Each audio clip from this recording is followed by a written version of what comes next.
What is memory? Memory is retention of mental impressions. Our brain has to perceive before it can remember. Therefore, imprint is the first step of memory. Okay, talk a little bit more about what you mean by imprint. Imprint is a biological process where a memory trace or an engram is being formed in response to an outside stimulus. This is a scientific term. In layman terms, I'd like you to think of a seal or a stamp.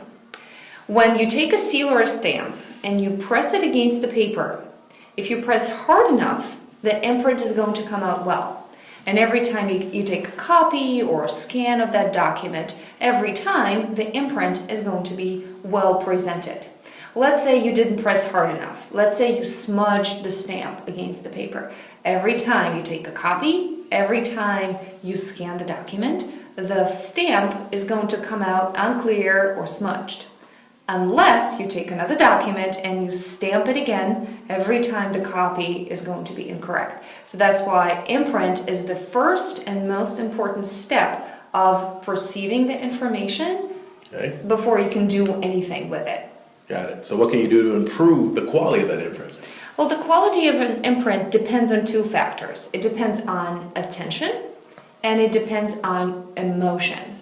I like to talk about attention first, and I think I want to tell you about Joshua Foer, my favorite New York Times journalist, who does participatory journalism, and he's the author of a celebrated book on memory, Moonwalking with Einstein. In his book, he describes his experience training for and eventually accidentally winning American Memory Championship in 2005. And after the fact, he was interviewed many times and asked what was the main takeaway from all those mnemonic techniques and all those tricks that you learned. He says that becoming conscious of the process of information input and becoming aware of the quality of the original imprint was the main takeaway. Wow. So you're telling me, that's amazing to me. So you're saying just by paying close attention at the beginning, it can make that big a difference? Awareness. Very good. That's very true. Once you become aware that at the moment when you're sitting in a lecture hall, when you're taking the information in, this is the time that is crucial for all of your further memory formation.